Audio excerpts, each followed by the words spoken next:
तो ये थे प्रधानमंत्री मोदी भाजपा मुख्यालय से संबोधन कर रहे थे। 5 राज्यों में चुनाव नतीजे आने के बाद, खासतौर से भारतीय जनता पार्टी की प्रचंड जीत के बाद, और जब से इन राज्यों के चुनाव के नतीजे के रुझान आने शुरू हुए थे, हर कोई अपने अपने तरीके से इसको डिकोड कर रहा था। कोई ये कह रहा था कि ये पोलराइजेशन का नतीजा है, तो कोई ये कह रहा था कि एंटी इनकम्बेंसी का नतीजा है। लेकिन प्रधानमंत्री ने अपने संबोधन में 2-3 बातें काफी महत्वपूर्ण की। उन्होंने जो डिकोड किया, उन्होंने कहा कि जिन जिन राज्यों में सरकारें हारी हैं, वहां सरकारें विभाजन की राजनीति करती थी, जोड़ने की नहीं तोड़ने की राजनीति करती थी। और अब इन चुनावी नतीजे से आगे की दिशा कैसे रहने वाली है, उसका भी उन्होंने जिक्र किया, एक तरीके से रोड मैप पेश किया। उन्होंने कहा कि हमें विवाद नहीं विकास चाहिए, विभाजन नहीं विश्वास चाहिए। और आज से विकास और विश्वास की नई यात्रा शुरू हुई है। उन्होंने ये भी कहा कि विकसित भारत की राह में बंगाल की जीत मील का पत्थर साबित होगी। अब इस जीत को कैसे डिकोड किया जाए, आज हमारे में इसी बात की कोशिश करेंगे। नमस्कार, मैं हूं लक्ष्मण राव। इस कोशिश में हमारे साथ जुड़े हैं विशेष मेहमान, वरिष्ठ पत्रकार अवधेश कुमार जी हैं, राजनीतिक विश्लेषक सज्जन कुमार सिंह हैं, जो काफ़ी महीने पश्चिम बंगाल और असम में गुजारे थे, संजीव कौशिक साहब हैं, जो कि पूरे टीएमसी और बंगाल की पॉलिटिक्स पर काफ़ी पैनी नज़र रखे हुए थे, अजीम प्रेमजी यूनिवर्सिटी के प्रोफेसर कार्तिकेय बत्रा हैं, जो आंकड़ों के जरिए उसका विश्लेषण करते रहे चुनाव नतीजों का, और राजनीतिक विश्लेषक शुभंकर मिश्रा हैं। आप सभी मेहमानों का बहुत बहुत स्वागत है। अवधेश जी, आपसे मैं पूछना चाहूँगा पहला सवाल कि जीत क्यों हुई, कैसे हुई, कौन सा फैक्टर काम हुआ, उस पर तो दिन भर से काफी चर्चा हो रही थी। मैं आपसे सीधा सा सवाल पूछूं, प्रधानमंत्री मोदी के इस भाषण से आपको क्या संकेत मिला कि इस जीत को भाजपा कैसे आगे ले जाएगी? देखिए, उनके भाषण में था कि हमको बदलाव की ओर बढ़ना है, बदले की ओर नहीं बढ़ना है।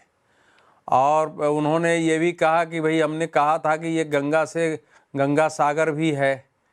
तो अब इस जीत का अर्थ हुआ कि जो उन्होंने कांग्रेस की आलोचना की कि कांग्रेस एक अर्बन नक्सलियों का बन गई है और ये जितनी पार्टियां थी वो विभाजनकारी पार्टियां थी, तो जाहिर है कि उसके परे और विकास की गति कैसे रुक गई थी, जो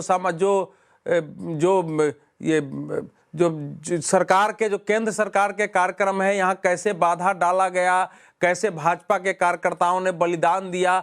अगर इन सब बातों का विश्लेषण करें तो उसका मतलब ये हुआ कि भारतीय जनता पार्टी जो कुछ भी है वो कब से बंगाल में अगर आई है तो बंगाल की राजनीतिक संस्कृति बदलने के आह्वान के साथ आई है। वो उनका इतना ही था कि उस संस्कृति, बंगाल की जो राजनीतिक संस्कृति थी, उसके विरुद्ध जो है जनता ने विद्रोह किया है। वो ये पंक्ति उनकी नहीं है, लेकिन वो है। और ये संस्कृति के कारण ही जो जगह जगह जो आर्थिक ह्रास हुआ है, जो सामाजिक न्याय के में कमी आई है, जो खासकर मुस्लिम तुष्टीकरण और बाकी ध्रुवीकरण करी, ये सब चीजें उन्होंने अपनी कही। और ये सच भी है। अगर आप गहराई से देखेंगे तो इस चुनाव का एक जो विश्लेषण हो रहा है उसमें सारी चीजें आ रही हैं। लेकिन अब यह है कि भाजपा, क्योंकि आज 1-2 जगह हिंसा हुई है पश्चिम बंगाल में, तो क्या भारतीय जनता पार्टी का शासन, उन्होंने संकेत दिया है कि हमको अगर शासन है तो शासन की संस्कृति हमको उस रूप में अपनाना है जो केंद्र सरकार की ओर से है। लेकिन मैं असल में भारतीय जनता पार्टी को जो ये बहुमत है ना, उसी में उसके लिए शासनादेश है कि उसको क्या करना है, कैसे करना है। क्योंकि बहुत विश्लेषण हुआ है, लेकिन मैं ये देख रहा हूं कि करीब मोटा मोटी मेरे हिसाब से 6 करोड़ 10 लाख के लोगों ने वोट डाला था उसमें।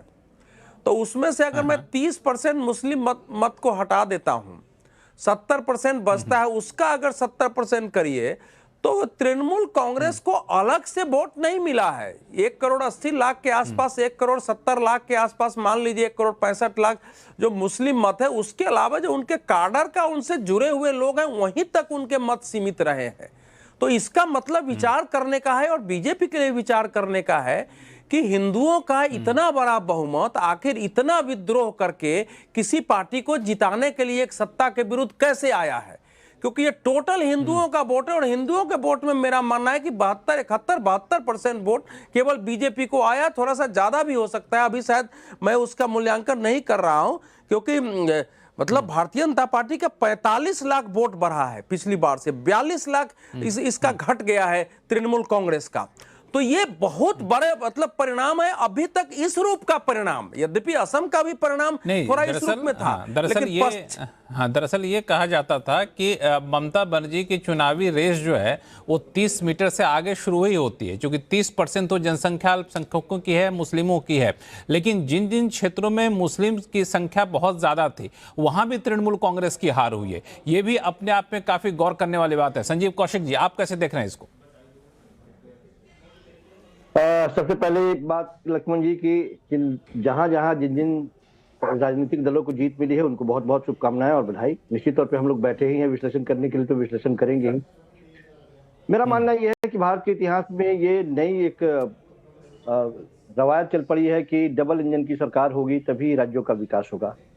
मेरा मानना यह है, व्यक्तिगत तौर पर यदि पूछिए तो संवैधानिक ढांचे का ये बिल्कुल खुल्लम खुल्ला दुरुपयोग है। और ये बात जब भी आप कभी कहते हैं कि केंद्र में जो राज्य सरकार है, यदि राज्य में उसकी सरकार होगी तभी विकास होगा, तो एक तो पहली बात ये धमकी के तौर पर हमसे लेते हैं। और दूसरी बात, बंगाल के परिप्रेक्ष्य में तमाम बाकी राज्यों में भी चुनाव हुए हैं, लेकिन उनको छोड़ करके बंगाल में ज्यादा फोकस करके हम लोग बंगाल पे ही बात करते हैं। तो बंगाल के बारे में ये कहने में हमें कोई गुरेज नहीं है कि बंगाल में तकरीबन 2500 सीएपीएफ कंपनियां, एसएसबी, सीआरपीएफ, 40,000 से ज्यादा स्थानीय पुलिस बल, इलेक्शन कमीशन, सीबीआई, ईडी, वो तमाम तरह के जो ताकत थे वो एक तरह से झोंक दिए गए उसमें। दिल्ली में जिस तरह से सिख केंद्र के नाक के नीचे एक ऐसी सरकार थी जो चारों तरफ से आते थे और दिल्ली में नतमस्तक हो जाते थे, एक ऐसी जुगत लगाई गई और उसके छवि को खराब पहले डैमेज की गई। बाद में क्या निकला, कोर्ट ने क्या आदेश दिया, वो तमाम सारी बातें बाद में हुई। लेकिन जिस तरह से एक ताकत लगाई गई, निश्चित तौर पे अब ये विपक्षी पार्टियों को एक बात समझ लेनी होगी कि यदि आप विपक्ष में हैं और एकजुट नहीं होंगे तो ऐसे ही एक एक करके निपटा जाएंगे, आप कुछ नहीं कर पाएंगे आप। जिस दिन ही इलेक्शन कमीशन ने देश की दूसरी राष्ट्रीय पार्टी आज के वक्त में है टीएमसी, राष्ट्रीय पार्टी के प्रतिनिधि गए इलेक्शन कमीशन से मिलने और गेट लॉस्ट कहा गया, शाम के समय में तुरंत यदि विपक्षी पार्टियों का जिस तरह से एक मीटिंग आह्वान किया गया और उसमें केवल राज्यसभा के चंद कुछ लोग गए थे, उसमें कुछ चर्चाएं हुई और बात कहानी खत्म हो गई।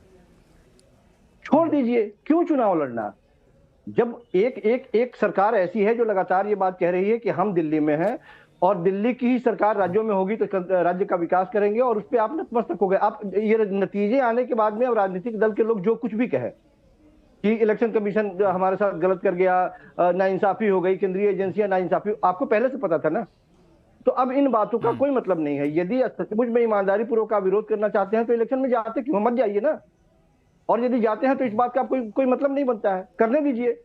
फिर एक देश, एक चुनाव, एक राजा, ये सब कुछ जो भी करना है वो करने दीजिए, होने दीजिए। आप बेवजह सर फोड़ने की जरूरत क्या है? नहीं तो ये फिर मैं एक बात और संजीव कौशिक जी, ये सारे फॉर्मूले, सारे इंस्ट्रूमेंट जो आप कह रहे हैं कि यूज किए गए, ये तो तमिलनाडु में भी कर सकते थे। नहीं कर सकते थे। उसका कारण हम बताते हैं आपको। तमिलनाडु की डेमोग्राफी जिस तरह के, तमिलनाडु के लोग जिस तरह के हैं, तमिलनाडु एक महिला आरक्षण के बहाने जिस तरह से दक्षिण के लोगों को साधने की कोशिश की गई और जिस तरह से परिसीमन के आधार पर हिंदी पट्टी क्षेत्र में जिस तरह से सीटों की संख्या बढ़ाने की कोशिश की गई, क्या दक्षिण भारतीय ये बात नहीं समझते हैं? समझते हैं, बड़ी आसानी से समझते हैं कि किस तरह से यदि वो पढ़े लिखे हैं, अपने जनसंख्या पर उन लोगों ने नियंत्रण रखा, अपने रहन सहन जीवन शैली पर नियंत्रण रखा, उनको आप पनिशमेंट करेंगे। ये बात कहने और समझाने में कामयाब। ऐसा करता है कौशिक जी, जो आपने कहा ना, शुभांकर काफी देर से इसको सुन रहे हैं आपकी बातों को, क्योंकि पंजाब पश्चिम बंगाल की पॉलिटिक्स पे काफी नजर भी रखे हुए थे। शुभांकर, आप कितने सहमत हैं कौशिक जी की बातों से? ये नहीं मान रहे हैं कि ये जनता का मैंडेट है, ये दरअसल मैन्युफैक्चर्ड मैंडेट है।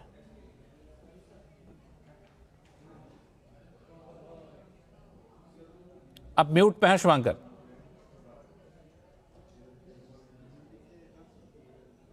शुभांकर, आप म्यूट पे हैं, अपने आप को अनम्यूट करिए।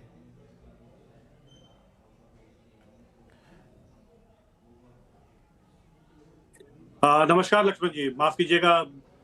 कौशिक जी की बातों को काटने के पहले मैं थोड़ा सा उनका ध्यान इस चीज पर लाना चाहूंगा कि जो उन्होंने दक्षिण के राज्यों की बहुत तारीफ की, यकीनन दक्षिण के राज्य तारीफ के लायक है, लेकिन शायद वो ये भूल गए कि दक्षिण के राज्य इस स्थिति तक पहुंचे कैसे।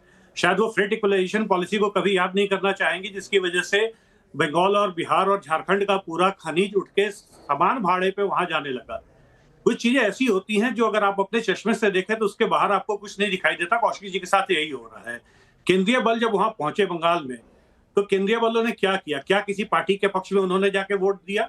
उन्होंने सिर्फ हिंसा रोकी। ये गए जमाने में पहला ऐसा चुनाव है पंजाब बंगाल का जिसमें कोई हिंसा नहीं हुई है। कौशिक जी को शायद ये बर्दाश्त नहीं हो रहा है, क्योंकि उनको एक आदत पड़ी हुई है, बतौर तृणमूल कांग्रेस के शायद समर्थक हैं, कि वहां तृणमूल कांग्रेस बाय हुक और क्रुक अपनी सत्ता बचा के रखे। तृणमूल कांग्रेस ने सिर्फ वही काम किया जो पहले सीपीएम करती थी, वही अड्डाबाजी और वही पाड़ा के गैंग को उन्होंने लाल से हरे में कन्वर्ट किया। और मैं आपको एक चीज और बता रहा हूं अभी यहाँ लक्ष्मण जी, ये सारे के सारे अब जो लाल से हरे में कन्वर्ट हुए थे, कुछ सालों में ये सारे पाड़ा गैंग और सारे अड्डाबाज जितने हैं वो भगवा में कन्वर्ट होने वाले हैं। आप ये लिख के रख लीजिए।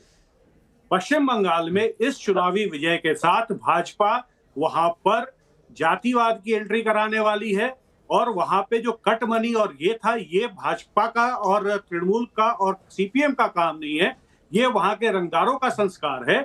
और अगर भाजपा ने बहुत कठोरता के साथ इसको नहीं रोका तो ये सारे के सारे जो अड्डाबाज हैं वो सबके सब अब भाजपाई हो जाएंगे, सिर्फ वो अपनी पार्टी बदलेंगे। रहा सवाल, ये सिर्फ और सिर्फ तृणमूल का एंटी इनकम्बेंसी है।